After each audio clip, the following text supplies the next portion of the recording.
What is it then that makes him so good? The hunger to ride every session on the limit.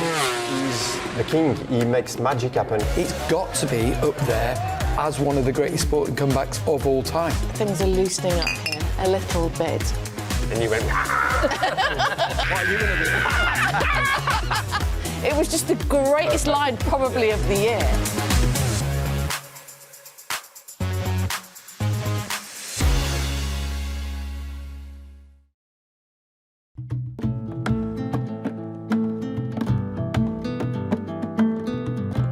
So it's the end of the season and we find ourselves in a beautiful restaurant in Valencia celebrating the 2025 season. I'm joined by former World Superbike champion Neil Hodgson, former World Superbike champion and endurance champion Sylvain Guintoli, our commentator Gavin Emmett, and the owner of M Love Racing, Michael Laverty. So here we are, fellas. How are we all feeling? Tired. Yeah. Got two months of sleep to come in. It's hibernation time. I hear you. Looking forward to this? Yeah, absolutely, Suze. I'm really looking forward to talk about the season. Well, there's been one rider, hasn't there, that's been missing for the last few rounds, who is very, very conspicuous by his absence. Marc Marquez. And this is why. In the world of sport, there's a fine line between the great, the elite, and the truly immortal. What is it about the chosen few who have completely transcended their world?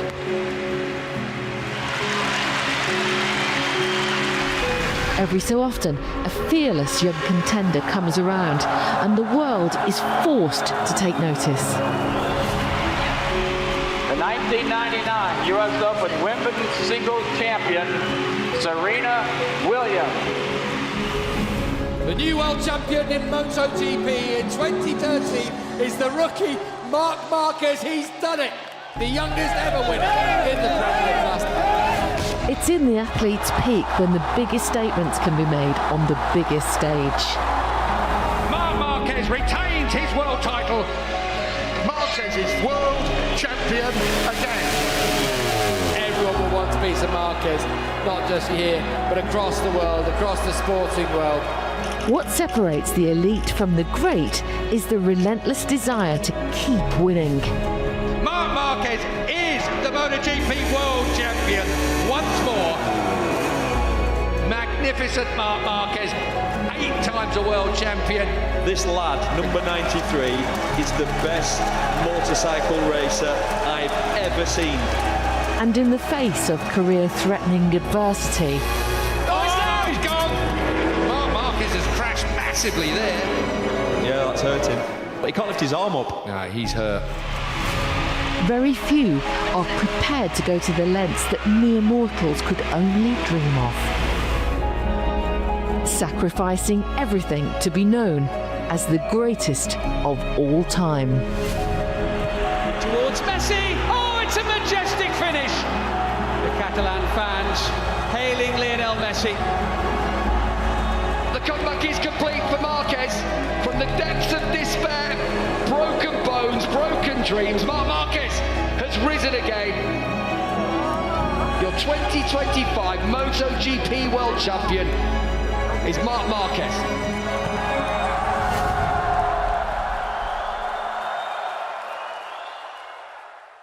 So following career-ending injuries, surgeries, endless despair, he did it. He came back. He took his 7th Premier Class World title, 9th World Championship overall. I mean, it's an extraordinary story. It's one of the greatest sporting comebacks of all time, surely, Gav? Absolutely, yeah. It ranks up there, doesn't it? To come back from the injuries he's come back from, the operations he's undergone, the doubts, the despair, the depths of that he's had to plunge to, and now he's come right back to the top of the game, top of the tree in the sport that he loves. He didn't know it was going to happen. We weren't ever certain it was going to happen, but he's blown them all away this year. Yeah, he really has. Let's go back to the beginning then. I think when we'd seen winter testing, we were all of the same feeling about what he could do this year, though. Yeah, I think the first test was in Malaysia. It weren't fantastic, but it wasn't bad. But then the test in Thailand, obviously, that's where the first race was.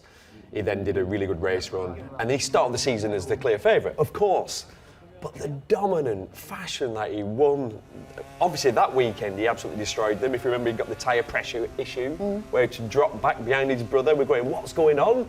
Why is he dropping back? And he casually just dropped back a few seconds behind his brother, let his front tyre temperature get to the right PSI, controlled it from there, and just won the race. And that was the start of things to come. I mean, he's been so dominant. He's destroyed them. What is it then that makes him so good? Well, that's the question. I always think back to his first year in MotoGP when everyone said, this won't work, you can't ride a MotoGP bike like that. All the experienced campaigners said he'll crash, which he did, but he still delivered a world title right in a rookie season. Right from the off, he's been so good on a MotoGP bike. And then the move back to Ducati, the GP23 that nobody liked, still made it work. But getting a factory Ducati now, that is the first time I think since maybe 2016 where he's had the best bike and then the best rider. Still growing, still in his prime, arguably is at his best now, which is surprising for a Spanish rider to come into their 30s because, bearing in mind, from 12 years old, they've been riding at this level. The hunger, the drive, the want to be there to put himself in those risky scenarios, to be through another surgery. Yeah, you got to say it is commendable, but he just... That's a word, the hunger. Yeah. It's the hunger to ride every session on the limit. He starts FP1, that is first flying lap, he's pushing the limit. And he's risking, he's in the danger zone, but he's prepared to do that. And no other rider before him, or now, is prepared to do that. How much of his success is being able to ride around problems? Because that GP25, any rider that's been on that bike this year, they have had complaints about it, not one from Marc. He's just ridden around all the issues. Is that a USP for him? Is it unique for him to be able to do that nobody else could seem to... Pecco hasn't been able to do it. No, Pecco struggled, and Di Giannantonio was inconsistent as well. I mean, he's had good moments, but he's had a lot of difficulties as well. Marc was able to make it work on every track and everywhere consistently, so he can ride around problems. We know, when you talk to technicians close to him, they'll say he excels on the left turns. He can do what nobody else can do, and Ducati, they know. They've got a panel of riders. They can compare all the data. They can see where Marc makes the difference. So in those left turns, he's the king. He makes magic happen. He makes the bike steer, sliding both wheels, and he's got an extra special talent there. So that's why they can't get close to him, and that's why he's able to dominate like this on the best bike. In terms of the mind of Marc Marquez, Gav, what did you make of his career route? The choices that he made moving forward with the contract, with the decisions he made with Ducati. Just talk us through that. Well, that's from 2023, of course, when he was, having the doubts with Honda and knowing, right, I've been through all my surgeries and whatever, and to get back to top of the game. You have to think of what he's been through since that injury in 2020 in Jerez, and 4 surgeries, rotating the arm, and all those things. And what he's learnt in that time is calculating risk. He is a risk taker, but he's learned, and he learnt it during the year. He learnt it after those crashes that he had in the USA or in Jerez. He learned, actually, I do need to temper it. I do need to ride smoothly. In that moment, in 2023, he took a calculated risk for him. I need to see if it's me or the bike. It was the bike. And what we found this year is that give him the bike, give him the tools, there is no talent like it. Yeah, he's unique, isn't he?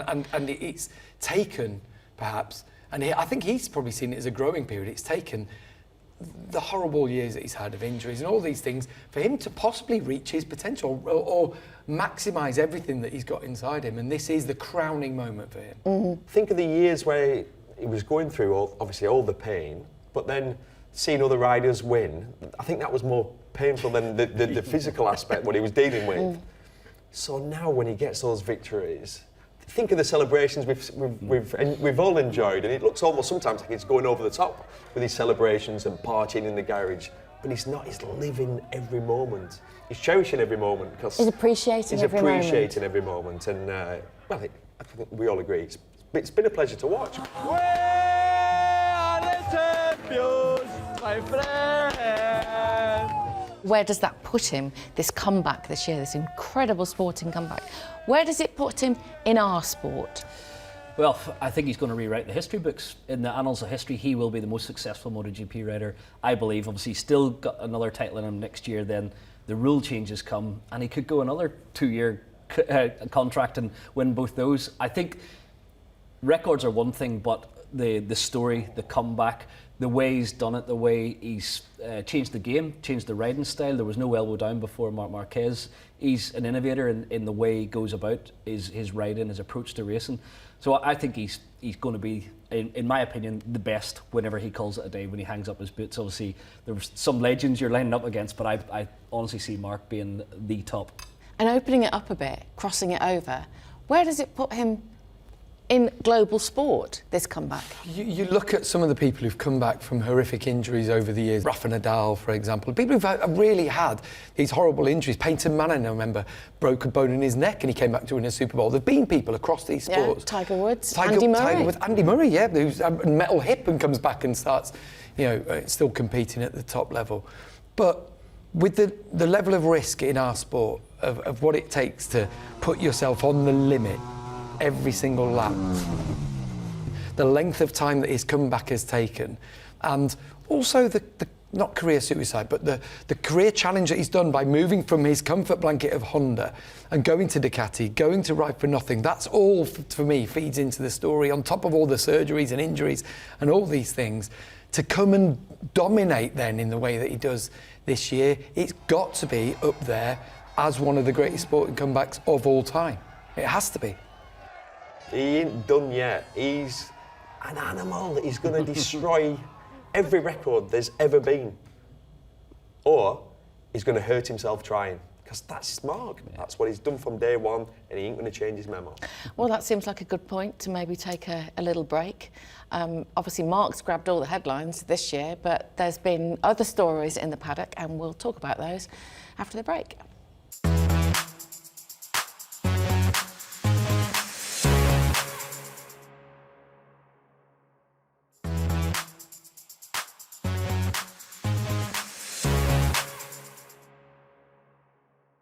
Welcome back to this beautiful Valencian restaurant and the breakdown. We've pretty much said everything I think about Marc Marquez. Let's talk about his teammate, Pecco Bagnaia. What on earth has happened? Where do we start? I mean, he's never been slow, has he? Pecco, he's really competitive. We were really excited at the start of the year. Finally, we're going to learn how good Pecco Bagnaia is. Double MotoGP world champion. Yeah, and he's going to go head-to-head with the rider that we think is the best rider, Marc Marquez, yeah, on equal machinery, albeit in Pecco's team, as in, he's in the factory Ducati team, the team that have nurtured Pecco Bagnaia. So it's advantage really to Pecco, you would think, but of course that's not what happened. And I expected more fight from Pecco. I thought he was never going to allow Marc to dominate him like he has done in his team. But that's what's happened. He's just not got on with the 2025 Ducati. And it's been a hard watch, hasn't it? I mean, yes, of course, there has been brilliant weekends from him in winning in Japan, which was bizarre. That sort of came from nowhere. Untouchable in Japan. Untouchable in every session, pole position, sprint winner, and obviously the main race winning that. But think of everything else around it. There's been some appalling rounds where he's been battling for last and crashing out of last. I mean, it's been a strange season, hasn't it? It has. So technically, then, what's the issue? Well, we've been trying to wrap our heads around that for a few rounds now. But it's difficult to say exactly. But what we've learned from Achille Pirro is whatever the problems are, they won't exist next year. So Ducati have identified it. Pecco, we know, jumped back in the 24 bike at the Misano test, arrived in Japan immediately after that, and somehow the old Pecco was back for one weekend only. And then it just went, the wheels fell off the wagon again. He turned up in Indonesia, crashed out of last, crashed out of Australia. It just didn't work again. And then turns up in Malaysia, little signs of Pecco, but not, it's just not all coming together for him. So if it is technically that he's a little bit more, let's say he needs the package exactly just so, and he's always admitted that if the bike isn't exactly how he wants it, he can't ride around it, he can't do those Marc things, but Ducati can put it right for him next year. So I'm hopeful we get those Pecco and Marc head-to-heads that we wanted so often this year, but yeah, we need the old Pecco back. That's Pecco. That's the kind of quagmire of the season for Pecco Bagnaia that we haven't really been able to put our finger on, but neither have factory Ducati and probably Pecco as well. Let's hope next season it's much better for him, because we thought that he would be the one pushing Marc, but the one pushing Marc was his brother, Álex Márquez. It was a surprise initially, although was it? Because as soon as he stepped foot on this 2024 Ducati, you know, the last test of the year last year, he was fastest.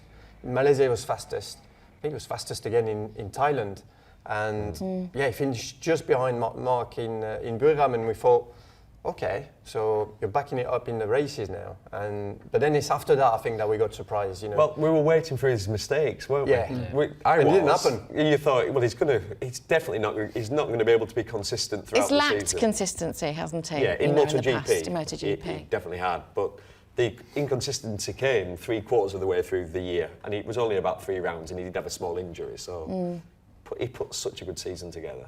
What do you think? I mean, it's almost impossible to imagine what it's like living in the shadow of having a brother like Marc Marquez. I think it's testament to Alex's character as well, though, because he's always been the brother of, and Marc's never painted him like that. But Alex has always probably felt a bit like that. But for him to step out of it a little bit this year and not just be he's there because of his brother, and prove to it, they're 1 and 2 in the world. They are 1 and 2 in the World Championship. Brothers brought up in this tiny little town and a little province, you know, 2 hours away from Barcelona. It's a remarkable story, really, at the top of the sport. I know it's happening in motocross in America with the Lawrence brothers as well. Yeah. That sort of thing's happening, but it's unheard of, really, isn't it? What have we had in football? Neville brothers? I mean, you can hardly say that they, you know, dominated the world of football together. So I just sort of think it's a pretty special story. And Alex as a personality is everything that Marc is. Actually, Marc has a lot of demands on his time and efforts, and Alex actually has less of those, and he's a lovely lad. The whole family are, you have to say. He's normal. He's so normal. Isn't he, Alex? Alex Whenever we do anything with him, he's yeah. just a normal lad. Yeah. But yeah, there's no ego or arrogance. It's they're a credit to the family. Here's another story then, Aprilia. So, we've not mentioned the fact that we haven't had the world champion from 2024 really on the grid. He didn't start. Jorge Martin came in, would have been, you know, up there, should have been up there as one of the favourites, obviously changing manufacturers to Aprilia, but gets injured, doesn't start the season and leaves Marco Bezzecchi, who's also changed manufacturers, on his own in the factory Aprilia team. How's Bez fared? Bez has been absolutely unbelievable. Bez and Aprilia as a team together, the chemistry there during the season has been amazing. They've really surprised us. And Bezzecchi started the season really as a number 2. I mean, Aprilia always said we've got, you know, we're treating our riders the same. But you've got a world champion in the garage. As the world champion in the garage with the number 1. So you can't sort of ignore that fact. And Bezzecchi did his homework and brought that feeling with the team. And you can see it's a happy team as well, a happy environment that really benefit the sort of Bezzecchi's character, and that's why it's working so well now. So if I ask you a cheeky question then, take Marc out of the equation and Pecco out of the equation, if you've got Bez and Álex Márquez, do they compare in terms of who's the best rider out of those two? Is it impossible to say with the fact they're on different, or are they? They are close, really close. They were both riding a bike they didn't like last year in the GP23 Ducati, and they were both evenly matched. It's difficult to pick out of those two if your favourite. Can we just mention Fabio Quartararo at this point? Unsung hero. Unsung hero. Do you know what I mean? Flatters the bike week in, week out. That's still so back to Silverstone. That was ridiculous. To see him crying by the side of the bike. That was cruel. First of all, in France, happened in France, but it was tricky condition in France. But it was on the pole, you know, and it was the home, you know, obviously the other magic happened, but the Silverstone one was cruel. You know, the race was won. It was done. It was done. And to be able to do it on that bike, like, how good is Fabio Quartararo? But he's shown, hasn't he? There's been numerous podiums for him this year when he shouldn't have had them. Yeah. And the pole positions. Yeah, lots of pole positions. And so, I think he has stood up this year as one of the top 3 riders in the world. And I think that's come out throughout a year. And that's weird. It's the worst bike on the grid now. And yet we're sat here going, you know what, but the rider on it is top tier. That's interesting, isn't it?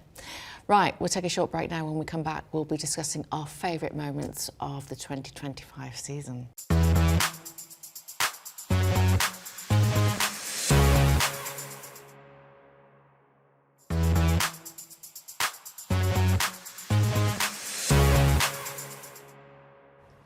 Hello, welcome back to the 2025 MotoGP breakdown. We've got a change of scene here now, thank goodness, you might say. I'm with our very special reporter, Nat Quirk.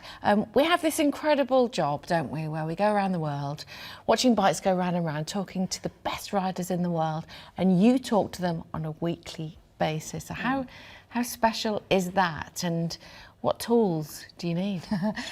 It's such a privileged position, isn't it, to be, whether you're on the grid in that really tense, atmosphere, and then trying to, describe things for people watching, what it's like, and how riders have their perhaps superstitions or their rituals, and you're talking to a rider on the grid about, just about to go out to race.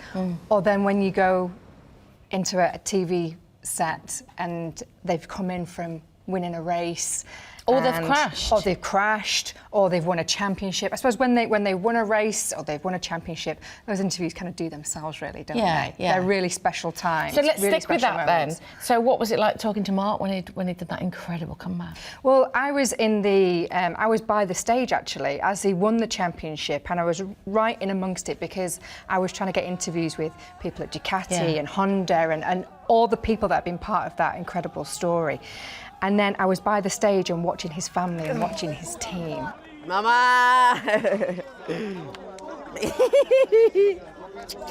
And then you looked to the screen and you saw, him watching himself and what he'd been through. And actually, you always try to be professional, but the emotion really, really hit me and hit everybody, that was there. And then we went to the TV set and Marc came in and the whole room just applauded him. Oh. And then he does, has to do several interviews, but to be there and get that immediate reaction, to get that raw emotion. And this wasn't just another championship. To hear what he'd been through, the pain, the suffering, the operations, what he'd had to do to, to his life to get to this point again, and to interview him and, be part of history, be part of that historical moment is such a privilege. If you try, it's not a fail. I mean, I try. In the end, I achieve it, but you must to try. And if you don't achieve it, you will have another door that will open in the future. Huge congratulations. Thank you. Sometimes you've got to grab riders when they're on the hoof, when they're walking to the grid. You know what I'm going to say next, don't you? You never know what you're going to get with someone like Frankie Morbidelli, do you? It is a perfect example. So, like you say, you get those tense moments, and people have their rituals. Some riders don't like to do grid interviews. No, they won't do them, will they? And they won't do them. Some riders like to do an interview as soon as they get to the grid, and that they get it done, and then they can get in race mode. Frankie likes to do his interviews walking from the box to the grid, so we always try and grab a quick word. And how much of a risk is it if you do? I think yes. Sometimes it's a one-word answer, so I'll try and get 3 or 4 questions. And how do you split the difference with the other Ducatis? What are they doing differently to you? Sometimes they're quicker. We hope you're quick today, Frankie. Enjoy. I hope to. So. You don't get a lot, but sometimes that's enough. Sometimes it can be the highlight of the day. And speaking of highlights, talking about moments of the season, what stands out for you? Yeah, it's so hard to pick one, isn't it? So I'll go right back to the very start, to Thailand, the opening race of the season, where no one knows what to expect. And then Ayagura. Yeah, the rookie. And having spent some time with him before that race weekend and knowing how nervous he was. Oh, you've interviewed him in a restaurant, haven't you? We went for dinner together. Oh, get you. Before the opening round, and he was so nervous about it. Yeah, the problem is when I'm off the bike, and on the bike is... That's good, On the bike is not a problem. Yes. So to see him do so well in the sprint the day before, and then in the Grand Prix, that was fantastic. But it was the first time we saw Marc and Alex finish 1 and 2. We'd seen them on the podium together before, but not as 1 and 2. Yeah. And even they say now that was one of their personal highlights.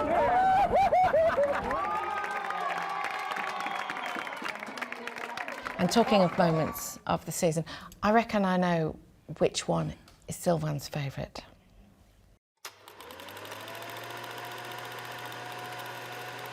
Le Mans, a city that lives and breathes racing. The most prestigious circuit on earth. Over 100 years of history.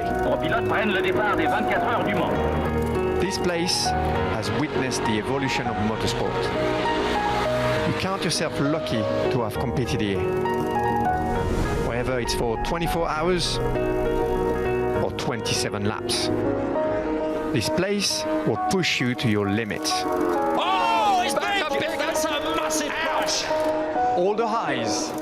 Sylvain Guintoli takes the win at Le Mans. And all the lows. Oh, he's down on the floor. As a Frenchman, it's even more special. We have had some success. A second place for France's Johann Zarco. But for 70 years, a Premier Class winner at Le Mans has eluded us. There's never been a French winner in MotoGP at Le Mans. For the rider, for the country, for the people, nothing is given here. Zarco has crashed out and French hearts are broken. Drama is guaranteed. Oh, down has gone the doctor. This is the pinnacle. We'll write their name in history. The historic, most emblematic venue of French motorsport, Le Mans.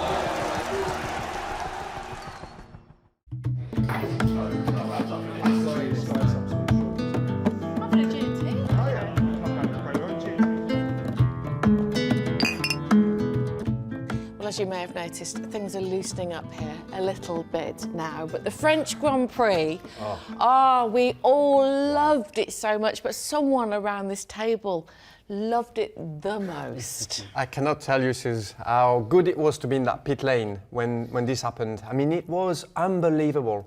71 years without a French winner in the main category.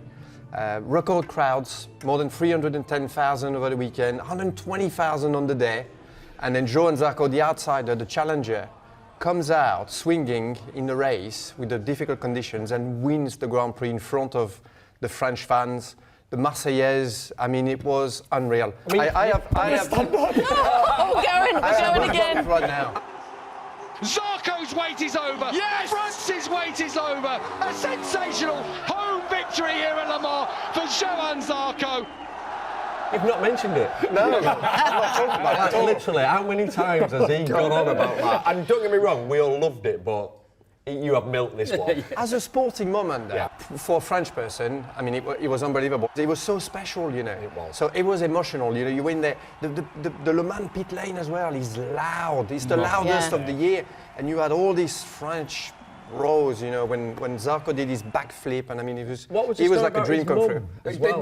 They'd never First time. They'd never been. Dad's there. No, the dad has been, but the mum, it was the first time at the track watching her son race. Can you imagine for his mum being there? Because we felt it with the fan. And also those images of his dad. His dad fell to his knees in the garage and just held his head in his hands. He and was it was crying. I was getting emotional as well. I had a lump in the throat. That's something that sport can do when it's done right. And my God, did Johann Zarco do it right. But you almost knew what it was like because you led a French Grand Prix. Yeah, it didn't last very long though. I did the brave thing as well, but they didn't did the Fabio Quartararo job on it. Did you end up crying as well in that time? Yeah, I ended up in hospital actually. That day. It was okay in the end. Not making light of it or anything. Yeah. But, you know, there is you know this thing of obviously when it's your home Grand Prix, you have special powers. You know, you come out with a very different energy. And you know, totally agree. Yeah, and Johann Zarco he was 11th on the grid. Nobody expected him. The Ducati was super strong in Le Mans, and they were dominating. And because of the conditions, and he took the risk, and he came out as the hero. So it was a great story.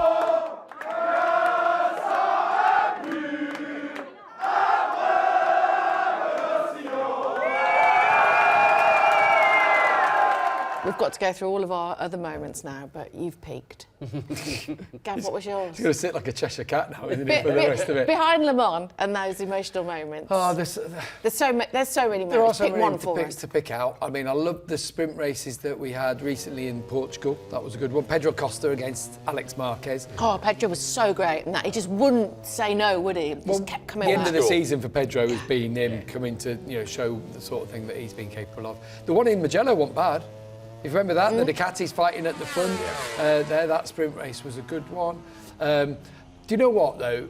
Throughout the year, I am privileged. I don't get to see much outside the commentary box, but I'm privileged to sit alongside the ultimate professional in Neil Hodgson. Who's that? Oh. Yeah. What's coming here? Yeah, where's this going? And no, one of my highlights was when he basically said that, he saw what Marc Marquez was doing, but he felt he could do it. I'll say it. Come on. I think I could do that. You have got permission to remind me of it. So here he is. He's on X. Give him some of his. I'm on X. I shouldn't have said that, I know. Well, you said that at the time as well, but you still said it. You know what I meant. The other was, Neil's very skillful. We see him on the laps on the... Very dexterous. Oh, he is, isn't he? On the BMW, puts in some fantastic Good with his laps, hands, isn't he? Really, really good, with the good wrist working action. the throttle and the brake. Yeah. But can't open a bottle of water to save his life. France was always battling for the win, always on the front row. Not had a front row since then. I think when I was listening to it. I've got a sweat on. I've been trying to open my water bottle for about 2 minutes, and I give in. I give up. I can't open it. Sylvain's now taking it in hand and just turned it. Oh, it's a screw top. Hey, do you want that one? The top is off. Ultimately, we love the racing, but we all have fun doing it. I hope people at home see that. We just enjoy ourselves. One of the things that people say to us is we feel like we're in your gang. Yeah. And we feel like you all live together. No, almost, because we travel for half the year together. We do. And we are. Yeah, we are really a family, aren't we? Because we all have life outside, but we bring it all to work as when we help each other with our issues and anything that's going on, and we know each other so well. I think sometimes when we're presenting, I know what you're going to say, and I know what you're going to say back to me. Well, and then when you say it, I can't help but laugh. That happened in what round was that? Where it happened? Portugal. In Portugal, and you was talking to me and Sylvain, saying like, what's it like from a rider's perspective? Oh yeah, you be Bez. Yeah, Marco Bezzecchi, and you be. Who were you? Pedro Costa. Pedro Costa. Yeah. No, you weren't. Álex Márquez. You were Álex Márquez. You were Bez. I love being Bez. But the best bit was then, and then I looked at you, obviously, which I rarely ask you a question. I'm like, okay then, so what's Pedro Costa thinking? And you knew I was going to ask you that. I did. And you went, what are you going to do? Which was exactly how he rides, that all-out, just full attack. So it's genuine. It's not forced, is it? Well, we've all known each other for nigh on 30 years. So, yeah, literally. It's a long time. Yeah, but I'm only 35. Oh, me too. Yeah. Michael? I think because I'm a little bit of a historian, I love the fact that... Boring. It's boring. I knew you were going to say it. You called me the world's most boring man last weekend too. But Hang on, can I just say, drunk Michael after a couple of drinks. Oh, yeah. There we go. That's a completely different person. Then the sleeping dragon comes out. Only had half a gin and tonic here, but... Now I'm going to go with... Seeing Honda back in the podium, I got to say, and a double podium this year for Joan Mir. The fact that hasn't happened for another rider other than Marc since Dani Pedrosa in 2017, that shouldn't happen for HRC. So I think the fact that we're seeing the dominance from Ducati, it's all the European manufacturers. To see a bit of, from in my era, the history of Honda, it is old school. To see them languishing and then turning things around, and there's a lot more to come from Joan Mir. So I think Joan Mir obviously the Zarco win was in the wet, but this was a dry podium and a really well thought one. So I think that's probably a season highlight, and I want to see what happens from here. Does anybody want to ask me? Oh, sorry, Suzi. Obviously, you always ask the questions, but what's been your standout moment? One of my standout moments. Gav buying a beer. That was rare. That was so rare. Unbelievable. Sorry, go on. I've written that in my diary.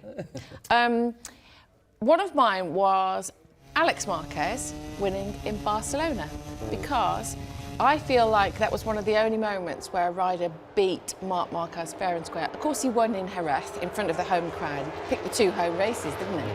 But Marc crashed out there, whereas in Barcelona, he did it. Yeah. Beat his brother. And he was put under pressure for a period of the race where Marc was obviously not going to give it to his brother, but he was almost riding over his limit, and he couldn't match Álex, could he? And eventually just had to, it was a proper head-to-head, and eventually he had to go, look, it's yours, I'm going to tuck the front here, and it was just a special moment, wasn't it? It was a special moment, and I'm hoping it's like a little sign of the future as well. I'm hoping that Álex can bring more of that next year. What was your moment, Neil? Well, I'm going to surprise you, Sylvain. And I know... sorry, we've not had yours. Well, I'd thought. I was a little bit upset. I'm going to surprise you with my moment of the year. Go on. Because I know you're going to think, I know what it is. I know what it is. It'll be something to do with Marc Marquez. And actually it is. Right. So, is it? Yes. It was his. Get rid of that. No, I'm going to surprise you because it's his double victory in Assen. Because in all the years I've been involved in racing, to watch a rider have 2 huge crashes throughout the weekend, and he did. One in the first practice, one, I don't know if it was in qualifying, but massive crashes. Oh, yeah. He beaten up, wasn't he? Yeah, Proper beaten up. And clearly didn't have the race pace, but didn't qualify well. He was on the second row, but got to the front, held everybody up, and made himself impossible to pass. The sprint race, his brother got a load of criticism after it. He won't pass. Didn't attack him. It's poor. Álex should attack him. And then in the main race, Marco Bezzecchi did exactly the same. Could not pass him. When was the last time a rider that is not the fastest managed to win both races? I've never seen it before. You have Valentino Rossi, Laguna Seca, with Casey Stoner. Oh, yeah. Wow. When rules were different as well. That's what he did. When was that though? You go 8. Yeah, that doesn't happen very often. That's nearly 20 years ago. You're in that iconic moment. That one. Sylvain was in that race. Behind, a long way behind. Still there. But isn't it incredible that that's what happened? And that was my standout moment of the year. Because you're just like, we'd seen Marc dominate, of course, when he was fastest and confident, and he was in control, and he looked slow. Not that weekend. Do you know what I thought you were going to say? I thought you were going to go, it was when Sylvain put my leathers on when I was ill. In Misano. And there was a little bit of space here. The big baggy ones. They were a bit baggy on you, weren't they? Yeah, they were. Well, except on the arms, but they were baggy on the stomach. I was pleased. At least someone did that leather suit justice and went fast. Well, I also sort of scraped your knee sliders for Thank you. So that was nice, and then you look better for the next ones. I wish you'd done my elbow sliders, because they're still... yeah. No, I didn't do that. Virgins. Just the new ones. Any other moments that anybody would like to throw in the mix, Gav? I mean, what about Marc with the trophy, hugging the trophy on the podium in Japan? That was very beautiful. You know, and the line, I'm at peace. Yeah. That's a special moment, isn't it? Watching him, you could watch it, how overcome with emotion he was, having just won the championship. That was real. Yeah. That was real, wasn't it? Yeah. You old softy. Oh, you know, deep down. I had a moment, I must admit, when because we'd expected it, we knew it was going to happen, we talked about it all season, we knew before the season he was going to win. Then when it actually got to that moment, everything came back, and I remember I couldn't stop talking, I did the sort of almost a soliloquy, and Michael jumped in on the end and just killed it. Do you remember? Oh, best comeback since Jesus. Exactly, yeah. It was just the greatest line probably of the year.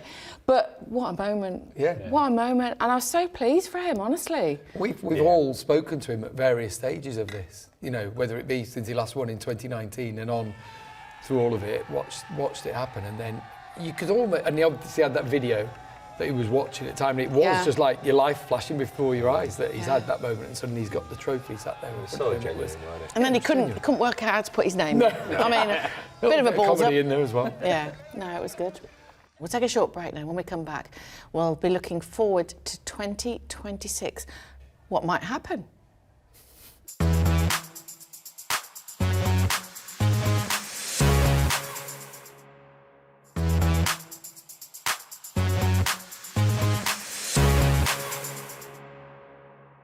Welcome back to the MotoGP Breakdown 2025. We'll draw a line under this season and we'll look forward to 2026. We've got some new faces. One is coming from World Superbikes, Toprak. It's a very special talent as well. I mean, what he's been able to do those last few years, it's not just the BMW years, it's the years before as well. You know, he excelled on the Yamaha, he excelled on the Kawasaki as well when he was on that private bike. So yeah, Toprak is definitely a very special talent, but he's got a big challenge ahead of him.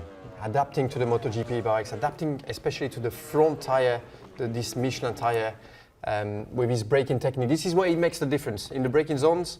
But is he going to be able to do what he's doing with the World Superbikes right now? I doubt it. I think it's going to be a very difficult year for him, and I think it will take a big adaptation to, especially with the tyres. Yeah, there's a big excitement, obviously, about Toprak. We all respect him and know exactly what he can do and what he's done in World Superbikes. Incredible talent.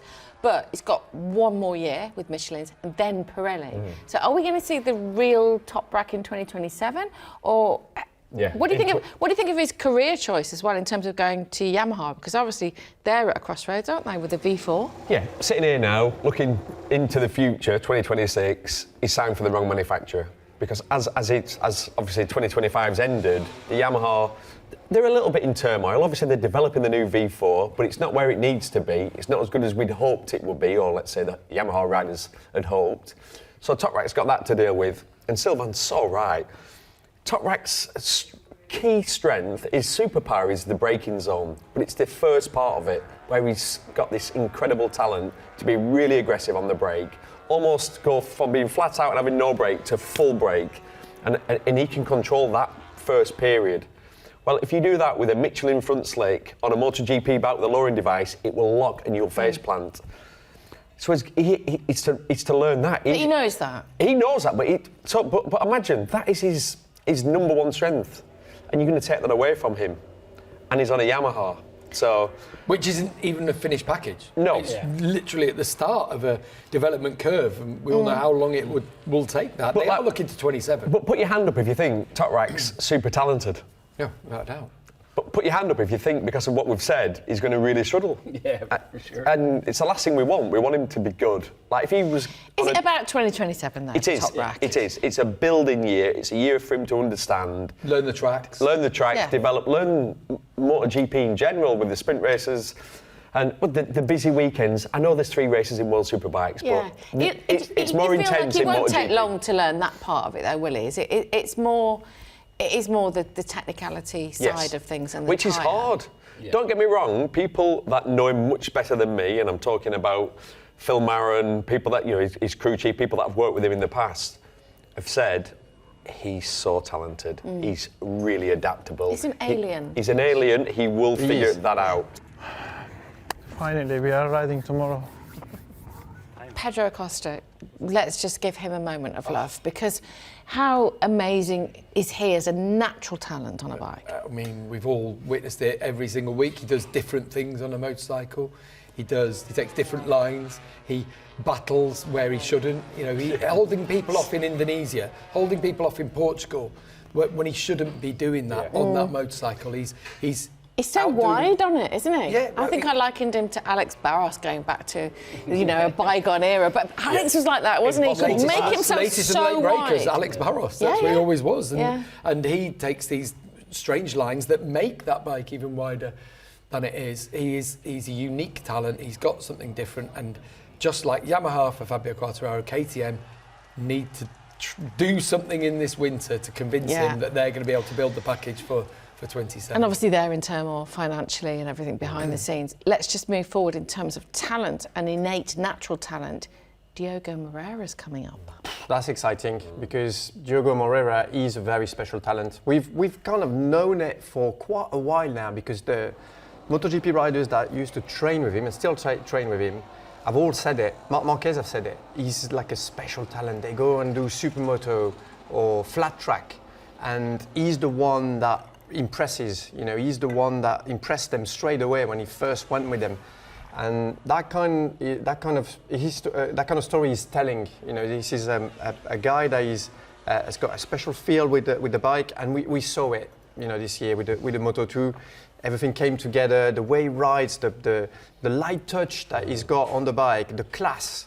Have really come up, and we've been able to see that. And under pressure as well. And we've seen him under pressure now. Yeah, we've seen him delivered. Not actually explosive like we probably thought he would be. It's been more of a slow burn, and then just being able to work under pressure and grab hold of it and keep hold of it for that title. 60 points behind. It's an extraordinary story, isn't it? It's crazy. Yeah. From the start of the year, what I heard is from within the team, because there's some key guys that were at Suzuki actually before, they said Insider information. Yes, they said that he actually, there was early talks with Yamaha, and the fact that he was Brazilian and the Grand Prix coming to Brazil next year, and there was early talks there that sort of got a little bit in his head and got a bit in the way, and he managed to then put that to the side, concentrate on his Moto2 campaign, and then sign a deal with Honda, a long-term deal with And Honda, then, as soon as he got that deal with MotoGP, it settled him. What he did? It settled him. So, and mark my words, he is a Casey Stoner, and what I mean by that, he is, like we know he's this flat track champion. What that means is he's got an innate ability, an incredible feel for grip. So when you add more power underneath him, a MotoGP bike, the top riders have always been able to find grip when it's not there. You have you've got greater sensors. You have a feel. That's what he's got, and his riding style, everything about him, will suit more power. Will suit a MotoGP bike. In the same way that it has done for Furman Aldeguer, which we expect more of next year as well.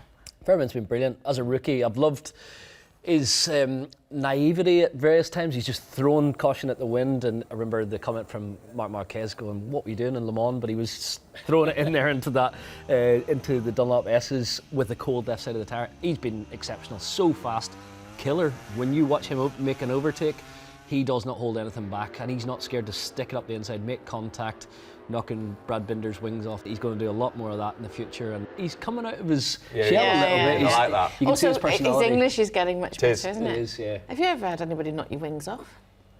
I don't think so. I didn't have wings. I've noticed Sylvain's English is not getting any better though. His English is no, it's just sort of plateaued. It plateaued about 6-7 years ago. That's right. But we still love you. Yeah. Well, this seems like a decent moment to say thanks to everybody for their company. What a year. Isn't it, really? What a year. Thank you. An incredible story. Tell you what, you're getting the hang of this presenting. As we go into 3 decades. 3 or 4 years from now, year next year. You'll be right there. Do you think so? Don't give up. Keep at it. Like Álex Márquez, getting there, slow burner, step by step. And Mark has shown dreams can come true. Yes, yeah. Well, that seems like a good time to draw a line under 2025 and say thank you so much for your company. We hope you've enjoyed the season, and we will see you next year in 2026. And what a prospect it is.